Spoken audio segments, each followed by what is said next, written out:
series of interactions, conversations where you're able to talk about, common interests or what makes you both different. When you're able to talk about, future plans, goals, aspirations, your definition of success, your belief system, work ethic, your take on finance and responsibilities, man, versus woman, responsibilities. There are a number of different things that you can talk about, and it doesn't necessarily have to take 90 days to arrive there. Sometimes depending on your schedule, it may actually take, 6 months.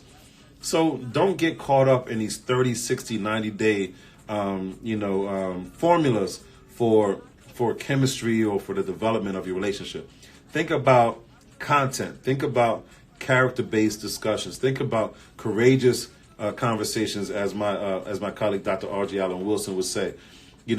Think about that. Focus on those things and not on the days, because the reality is when you do set a certain type of goal or deadline, people are too busy looking at the goal or deadline versus looking at the actual content of what you have together. All right, so focus on that. All right.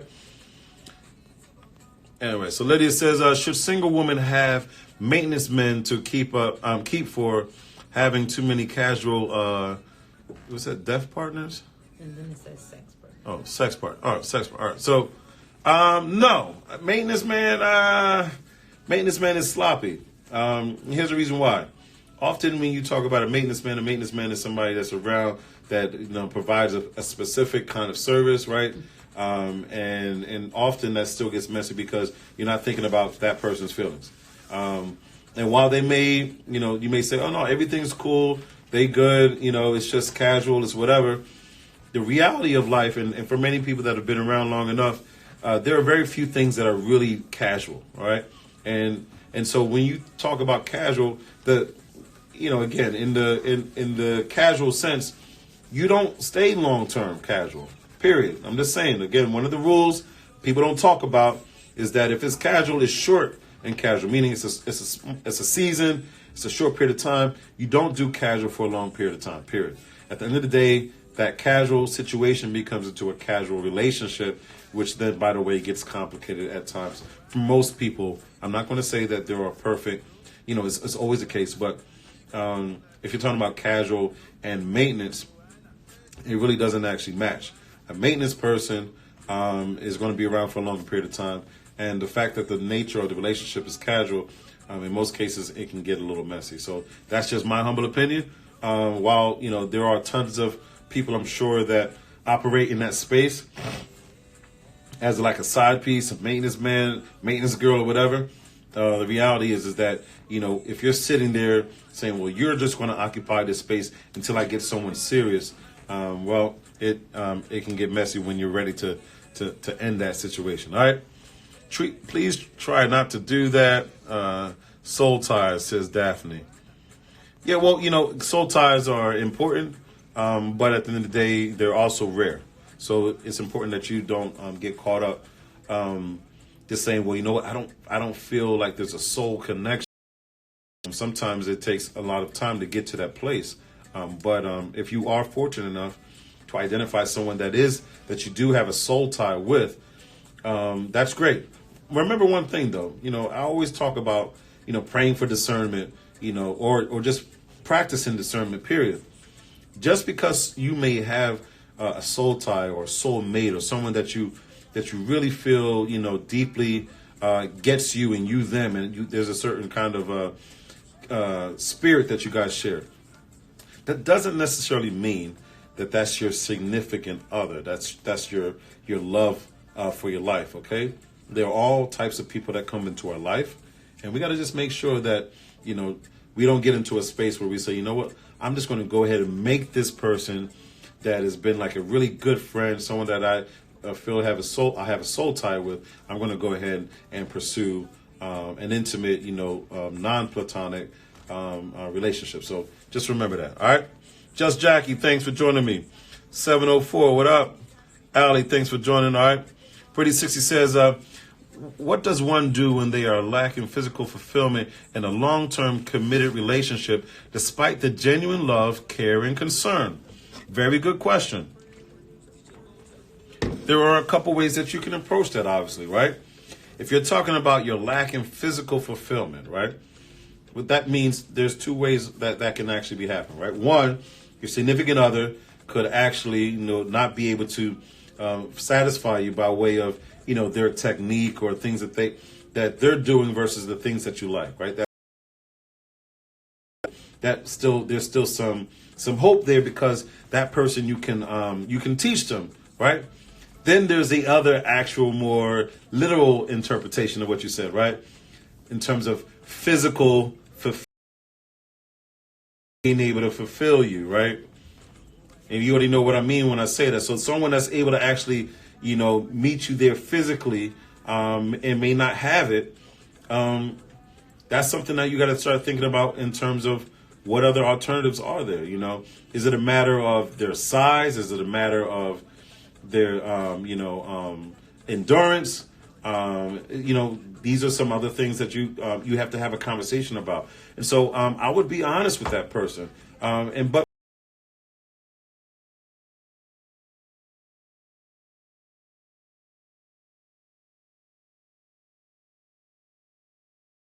you want to talk about how to actually resolve that situation versus how to repair this person being shattered or broken down by the message that they're currently not satisfying you, right?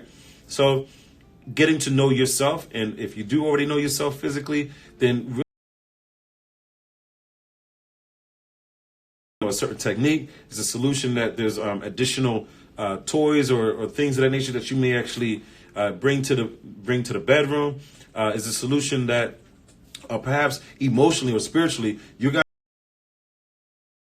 It's impossible for that person to meet you there too, because part of your physical fulfillment deals with you and that person being in a good space emotionally and spiritually. So these are some of the things that you really need to consider.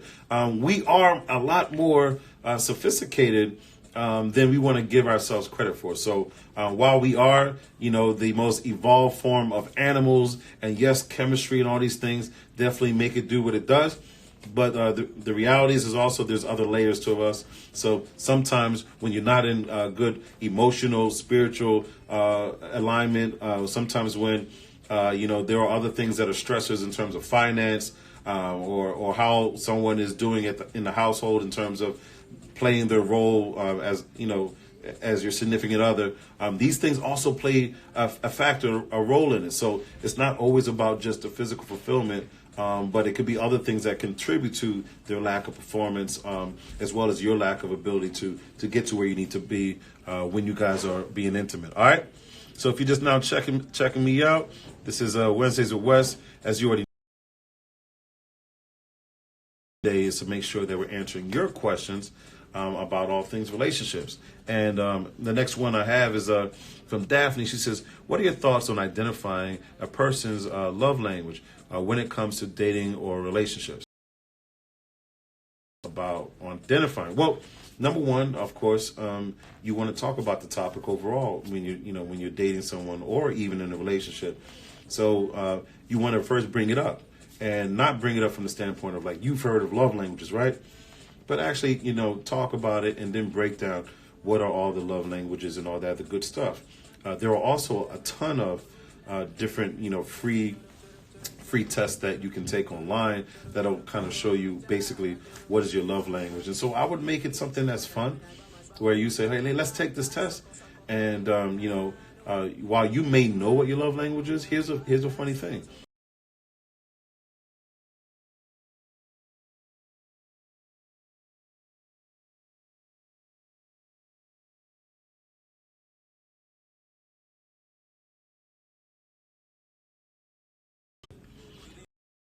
Test and then realize at the end of the day that your love language has actually changed. And the reason why this can happen is that you're in a different season in your life, and as a result of that, you've come to actually appreciate other gestures of love because of that. And sometimes it's a result of the last relationship you were in, so it may even be temporary in terms of how your love language has shifted, but these things do happen. So make it a game, make it something where you say, hey, you know what? Do you know what yours is? Well, you know what? When was the last time you took it? Well, let's try it again. and tie that into it being something fun and something that you guys experience together, and then build on that in terms of how you move forward with how you spend your time, your resources. All right, Allie, I see you there. Any more questions? Looking forward to you, by the way. Looking forward to coming to your church and holding it down at the Fret Not Fish Fry. That is 30 to 9 p.m. over at, not Bethel, it's Bethlehem Baptist Church. So looking forward to holding it down there with my man over there. They're ready for relationships, a.k.a. Adama Broswell. All right? So Pumpkin says, is it okay when you're dating to ask the other person what kind of woman or man they're interested in? It is absolutely okay to do that. This is important because, one of the things that we, I don't know where it came from, but, often we've gotten into a routine where we are looking at the other person, not communicating as much as we should, and then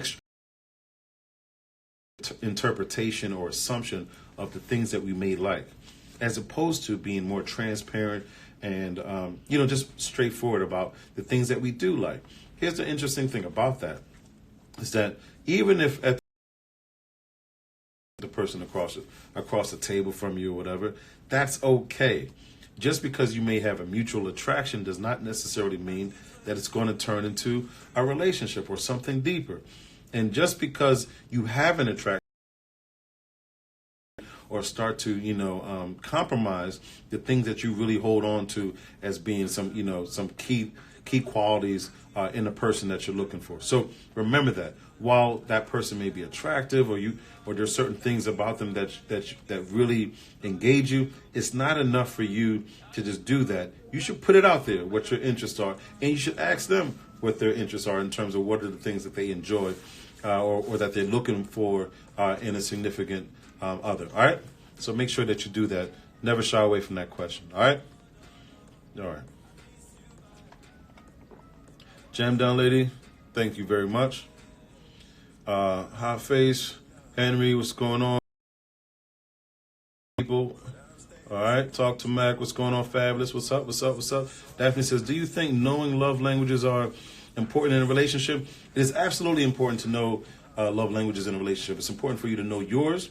It's also important for you to know theirs. So while many people get caught up in knowing their love language, the real thing is when you're able to actually know someone else's love language so that you know how different from what it is that you love, right? Or how you like to be loved from what it is that you need to display or demonstrate in terms of love to your significant other. So you have to know how to flip the switch. So while your love language may be gifts, it doesn't necessarily mean you need to run to the store when you're expressing love to your significant other. If their love language is quality time, then guess what? Look at your calendar, carve out some time, and make sure that you're doing it on a regular basis because that's what they enjoy. All right? Make sure that you always stay tuned in. So if you're just now checking me out, this is Wednesdays with Wes. I'm relationships. And as you already know, from 9 p.m. to 10 p.m., no question is a bad question. Doesn't matter what your situation is. Doesn't matter what your preference is. At the end of the day, it's all about you, every Wednesday from 9 p.m. to 10 p.m.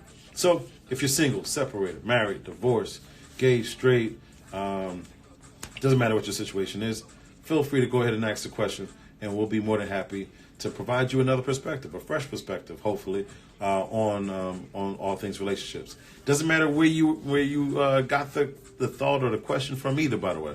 Whether it's something you read about or something that you saw on your thread on Instagram, Facebook, or whatever, something you discussed with your boys or your girls, it doesn't matter at all. No question is a bad question. And as you already know,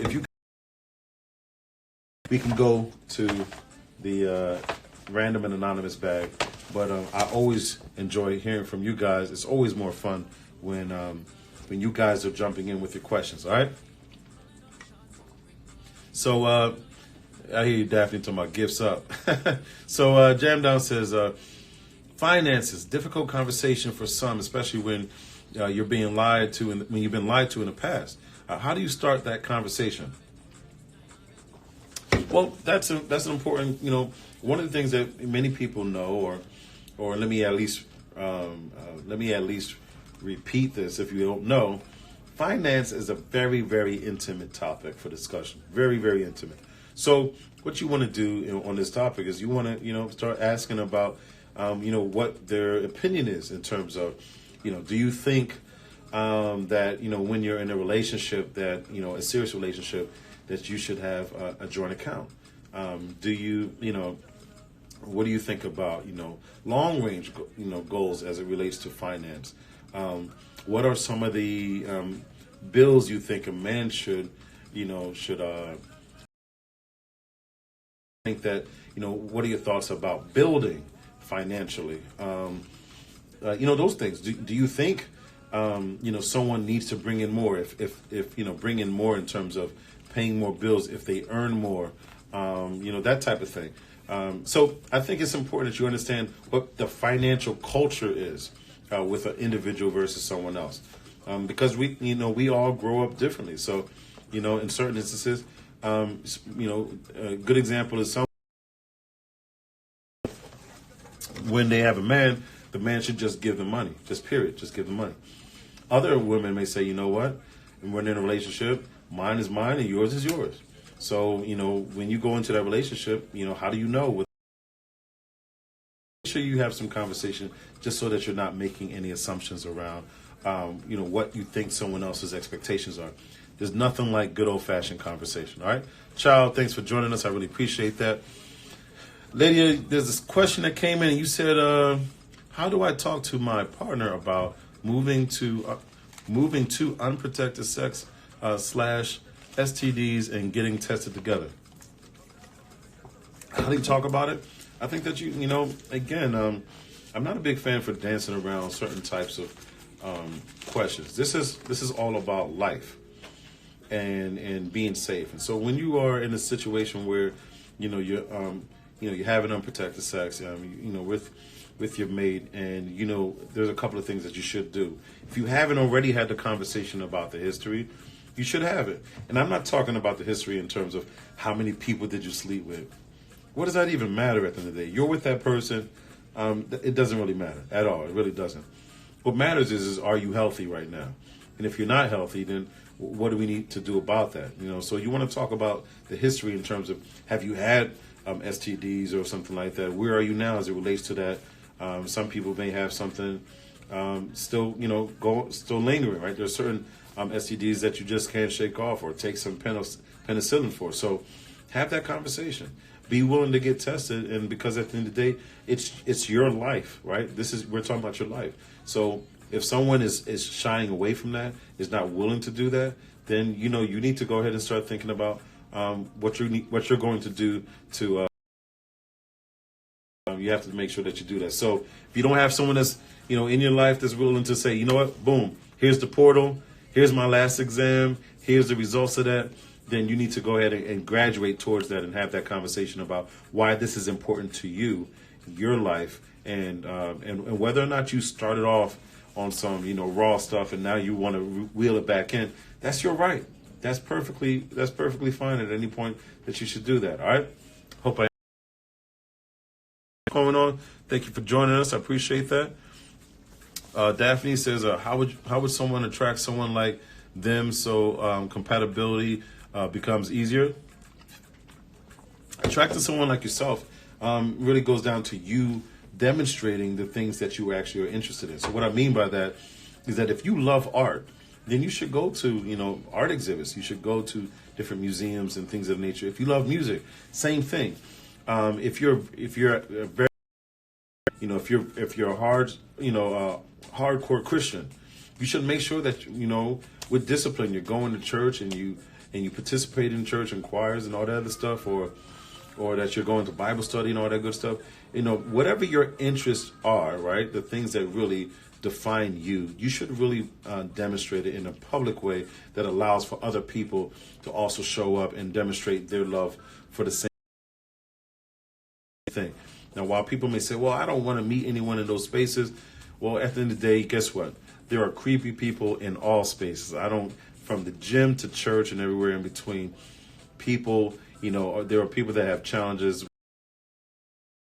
all types of clothing, right? So just be careful about that, and always make sure that you practice some level of discernment in terms of identifying that person beyond just an activity or something that you may have in common. All right, that you that you look for people who you may have something in common with, and also just be open in terms of where you go when you're doing that, right? So if you love to read, go to a bookstore and go to libraries and things of that nature, but make sure that interest in a public way so that you can find other people in that same space. All right, Tamaridon, what up? Lady has another question that came in. How do you ask a man if he's bisexual without it? I don't know if you ask him and worry about him getting offended. I mean, if there's something that gives you the inkling that he may be bisexual, ask him. And then if he gets offended and says, "Well, why did you think that?" or whatever, tell him why you thought it. I mean, if a guy gets so bent out of shape, that what's the harm that's going to happen? I mean, if you had a thought, okay, you had a thought. I mean, do you hold on to it and not ask him? I think you should go ahead and ask that question. I mean, again, there are a lot of people that are not being straightforward about who they are. And if for whatever reason you think that this person may be in that space, you need to really ask yourself this question. And that is, is that a deal breaker for you? And if it is a deal breaker for you, then, be prepared also to make some moves. But if you are already suspecting it, I think already the writing's on the wall in terms of something that's a deal breaker for you. However, I would do one thing, and that is, I always focus on friendship. And if you and this person started off in that space, then I would do everything I could to maintain some level of friendship. So create the kind of environment where he or she in that space, right, can feel comfortable to tell you the truth. In terms of the world we're in, while it is evolving and things are changing and it's more accepted in terms of people that are gay, lesbian, transsexual, bisexual, all that stuff. There are still a ton of people that feel very trapped in terms of their ability to communicate that. So if you create an environment where they can feel comfortable, I'm pretty sure that may come out, especially if you're starting from a place of being a friend. Sometimes men are bi and don't disclose it. Should they disclose their sexual preference? Absolutely. Again, these are questions that you should ask up front, and it may not be because of something that you suspect, by the way. There are a ton of people that are on the down low that you would never guess are bisexual. But the best thing you can ever do is just ask the question. And the reason why you're asking the question doesn't necessarily have to be because they're demonstrating that behavior. It can be because you just want clarity and you're giving someone the opportunity. We can't read minds, and we're not putting out, we're not, I don't think you can order those what do you call it? Those mobile, what do you call it? Mind detections or lie detectors and what's going on. Kara, thanks for joining us. Love times 3, what's going on? All right, so we're talking about all things relationships. It's 9:40, and this is Wednesdays with Wes. You already know it. 9 p.m. to 10 p.m. we talk about all things relationships. The goal is at the end of the day that whatever you have on your mind in this space, this area, that we talk about it, okay? No question, no comment is a bad one. So if you have a question or a comment, feel free to chime in right now and join the thread with your question. If you want to go live with me real quick, if you want to ask the question in person, just request to go live with me and I'll go ahead and add you, and then you can ask your question in person. All questions are good questions. Only questions that are bad are the ones that you're keeping in your mind. And if for whatever reason the question you want to ask is a bit sensitive and you don't really feel like that's something that you want to do, then what you can do instead of that is you can make sure that you love times 3. I see that you did request, but you didn't. You withdrew it. Well, anyway, if you do have a question, feel free to go live. All right. I'm looking forward to answering your question in person. If anyone is brave enough to do that right now, let's go ahead and do it. Let's have it. If not, if I don't see any questions in the next couple of seconds, then what I'm gonna do is I'm gonna go to my random and anonymous bag, and and pull out a question out of here, but I'd much rather hear from you. So I'm gonna give you guys a couple more seconds to ask a question. Any question is a good question. And it doesn't matter what your status is, by the way. Single, married, separated, divorced, widowed, it doesn't matter. It doesn't matter. Whatever it is, go ahead and ask it. This is a drama-free and judgment-free zone, so feel free to go ahead and shoot. But PDA, what's going on?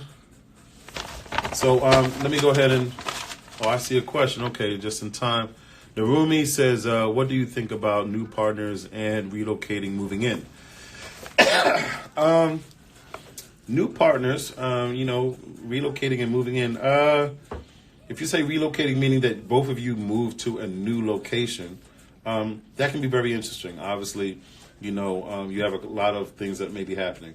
Number one, you start thinking about from a financial standpoint. You guys are sharing a space, or are you sharing responsibilities in terms of financially?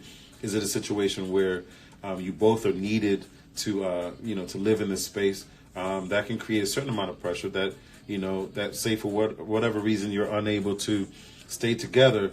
Now you have a sticky situation. So you got to be careful there when you're talking about, new partners and moving into that space. The question is, again, when you think about moving together somewhere, what's your why? Why are you moving together? Are you moving together because, you like each other and you want to, you want to shack up?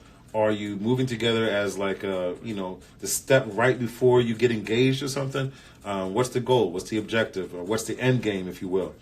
Are you just moving together because you'll get along well and right now it's a good situation financially in terms of, saving some money for something bigger?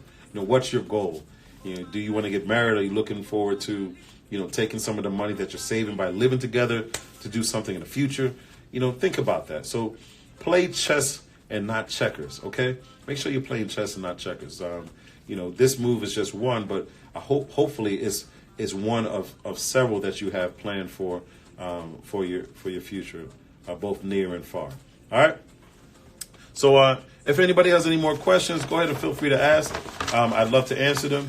All questions are good questions, so I love that. Some of the questions we were talking about earlier, of course, were thank you very much, Narumi.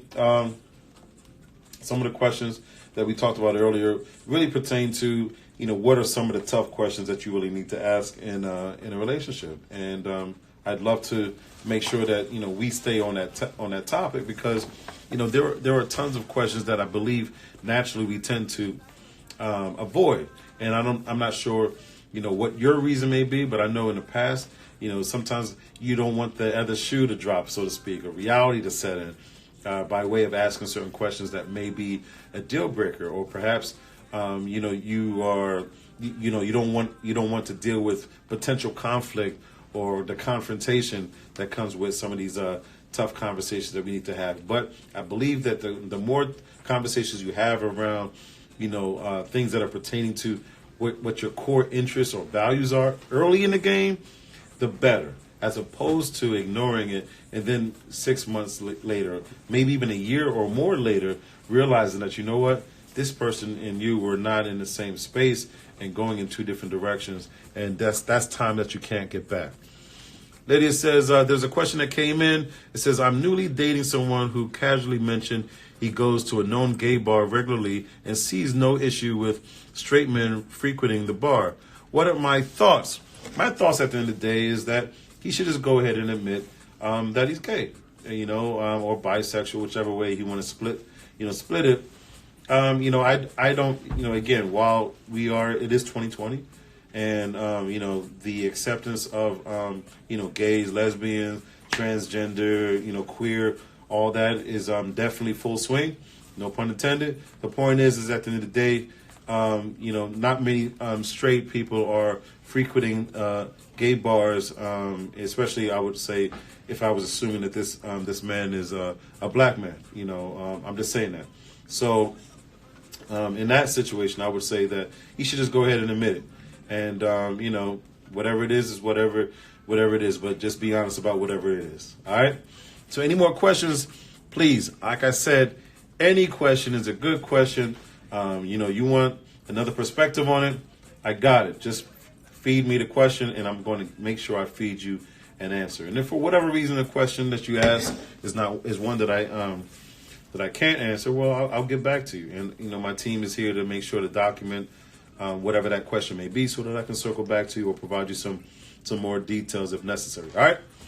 Pumpkin says, if someone gives you their number, how long is too long to reach out? How long is it too long? I don't know. So often people talk about how long is too short, or how short is, in terms of when you get the number, do you call right away? But in terms of how long is too long, I think that if you call someone a week later or several days later, I think it definitely starts things off in a very confusing space. You may say, "Oh, I was busy," but the reality is that while we are all busy in some way, shape, or form, or many are, it really comes down to priority. And if you were excited to meet this person, especially you're just meeting this person, what would possess you to not find a couple of seconds during regular hours, during decent hours, to reach out to that person is beyond me. So typically we're humans and we're always moving things around. I believe at the end of the day that while there are pockets of time where we're not on our game and we may not reach out to a person the way we normally do, but we're talking about especially in the infancy. You just met this person, you got their number. What are you going to do in that situation? I think in that situation you should go ahead and carve out a couple minutes and reach out to them, let them know that it was great to meet them, and go forward from there. All right, that's my opinion. And if it takes you more time than that, the person is probably thinking about how you got too much going on, and maybe you're not someone that's really that interested in them. And I'm not exactly sure if that's the message you want to start everything off with. All right. Another question came in, huh? So why are so many people hitting us up in the DM with these questions instead of in the thread? But anyway, let me go ahead and answer the question. So it says, I'm dating someone who was into swinging lifestyle in the past relationship. He says it's okay if I'm not into it, but is it really, or will he eventually expect it? I think in this situation, when someone admits that they were in a swinging relationship before, you can actually dig a little layer deeper and figure out what's going on with that situation. Meaning, was that an episode in their life? It wouldn't be the first time that someone would be admitting about having a certain lifestyle or being into certain things, and that being a season in their life. So that's not unique, by the way. But if you do have fears about them possibly, going back to that lifestyle or expecting you to now get into that, then again, have the question. Say something, well, that's pretty interesting. Would you think about doing that again? Would you? And if they go to the I don't know, and they do that, look at the body language. More than likely, they're into the negotiating body language, and then already, whether it's 6 months or a year later or whatever, they're going to be doing the same thing as they talk about, you getting into that situation and being the next contestant on The Swing Is Right. All right. Jam Down Lady says, because they're difficult questions. Yeah, what do you say? Say if I'm okay or not. Or is it will he be eventually? Will he? You asked why are they sending it in the box? Oh, because they're difficult questions. That's why Jam Down. These aren't difficult questions, Jam Down Lady. These are great, easy questions. No, I'm just messing with you. You're right. Difficult questions, personal questions. You're right. You're absolutely right. And certain people don't want to be outed. So, and we already said, while, we are not your therapist or your counselor, that we will ensure 100% confidentiality on any question that you ask. We won't put that out there to no one. We get the question and we delete it on the thread and we keep it pushing. We don't even want evidence of it. We don't want any smoke. So any question at all that you have, if for whatever reason you don't want to be associated with it in terms of this thread, feel free to go ahead and ask the question, in the DM, and then of course Lydia will post it on his thread, and you will be totally anonymous, like what you intended. All right. So listen, we got 10 minutes left. Let's make these last 10 minutes good. What are any questions at all before I go to this random and anonymous bag as it relates to relationships? It doesn't matter what your situation is, preference, it doesn't matter. We want to talk about all things relationship, all matters of the heart. That's what we want to talk about. So, as you already know, every Wednesday, as long as I can, because it's crazy on the schedule, but every Wednesday, 9 p.m. to 10 p.m., we talk about all things relationship here on Wednesdays with Wes. And I'd love to answer any other questions you have. Let's see what else just come in. Oh, Lydia was just further explaining. Send questions from ghost profiles to protect their identity. That's true. That's cool too. You're right. Because I'm sure we got some ghosts here. It's all good. Kat says, "What are your thoughts on the potential? What's that? On a potential still having contact conversation with an ex-fiance, and wants to go to a funeral of the ex's parent." Well, again, these are touchy situations. Obviously, when you start talking about, someone that you're dealing with that still isn't, has a relationship with the ex-fiance and the parents' funeral, well, that's different, right? Because you're starting to talk about someone that has a relationship that is a lot more than just something physical. Clearly, they were accepted as part of the family. And more than likely in that situation, they were around for, a couple years, several years. So when it comes to death, my approach is a lot more sensitive than others who may say, listen, they got to get over that. That was then or whatever. For myself, I think this is one of those areas where there's a truce. You don't get into, because it's an ex or whatever, forget their family or forget someone passing. You really become more sensitive to the fact that, if he's paying his respect, you want to make sure that you're being respectful. So it doesn't mean that he hangs out with the family and the ex-fiance, at the house all day and do all that stuff. I don't think so. I think at the end of the day, he should show his respects or pay his respects, whatever.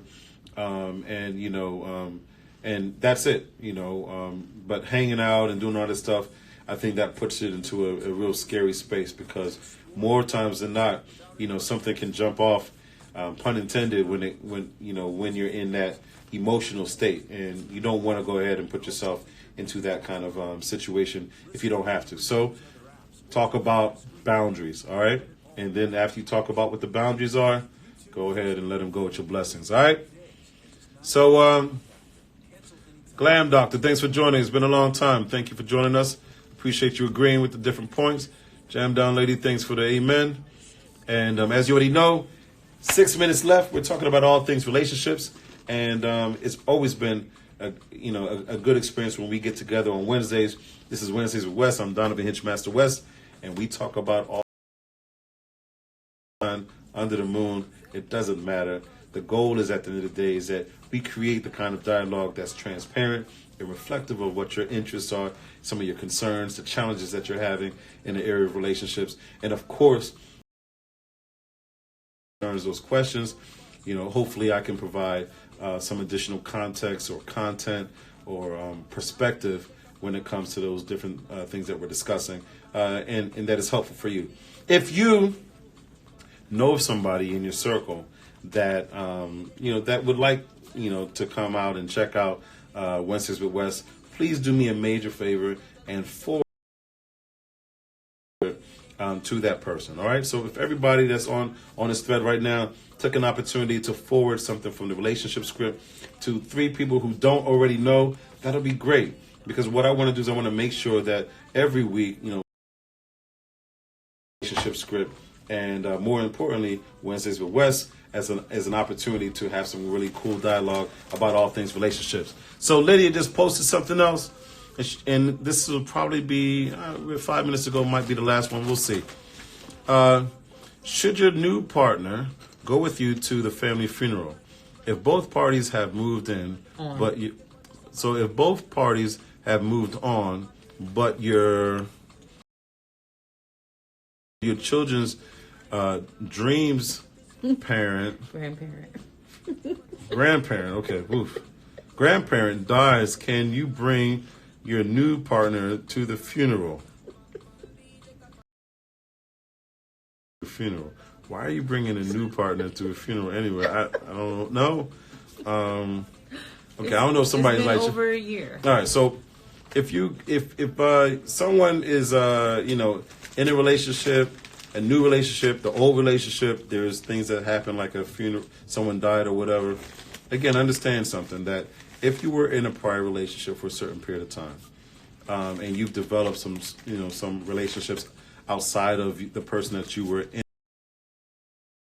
well, whenever that person may die or whatever, again, I don't think it's strange to go to a funeral. If you want someone to, go with you to the funeral, the only reason why I would say that it's okay for someone that you're dating recently to go with you to the funeral would be that if you emotionally, spiritually are crushed and you really need some additional support, of course, if you're in a new relationship, a new serious, to the funeral with you. However, I would just be sensitive to the fact that people tend to be in a different emotional space when you're talking about a funeral, and not everyone is thinking or being rational. So while that relationship is dead and all that other stuff, there's other people there in that space that may be set on, focus on the fact that you got somebody, that you're bringing someone else and all that stuff, and it can get petty. Again, it depends on how well you know all the players, and you got to be sensitive to that. So in certain environments, I think it's fine. But ultimately, you have to be the person that really takes assessment of the maturity of everyone in that space. Because really, at a funeral, there are a lot of emotions that are going on. And if you yourself are in a space where you absolutely need someone to accompany you to the funeral, by all means, do that. I would say that someone more like a brother or a friend or something like that, sister or friend. But, you have to go ahead and make that judgment yourself. All right? Jam Down Lady says, but if you and the ex are still friends, i.e. you're still family. Right, correct. If you and the ex are still friends. But again, the goal is to make sure that in that situation that when you were talking about your new friend, and your old friend and your ex-friend need to know that your ex is your buddy, and you need to also make sure that you've established boundaries and that you're functioning in a way that's very transparent, so that this funeral doesn't become the first event whereby everyone is getting familiar with everyone. It's the worst time, and in that case, I wouldn't suggest it at all. Make sure that you're functioning very transparently in terms of letting your new boo or bae see who are all in your tribe in terms of your friends, both male and female, so that you can function in a very transparent way and reduce the amount of drama. All right. Fabulous says, question: what's your definition of a good woman? A good woman has great communication skills. That it's okay for her to be vulnerable and transparent. Creates a safe space for a man to also be vulnerable and transparent, so he can take off his armor. Who understands that it's about a partnership. To talk about what the roles and responsibilities are between both parties. Is someone that knows that a relationship is work, knows how to be a good friend, a good listener, and is okay with having conversations. Another thing that I would say also is willing to have fun and not take themselves too seriously to the point where their image is above making fun of themselves or just having fun or being goofy. Someone that is very passionate about their love of God. For me, that is someone in that space that also values church, God, and Christ, that kind of thing. So that's my thing. Of course, someone that loves to take care of himself.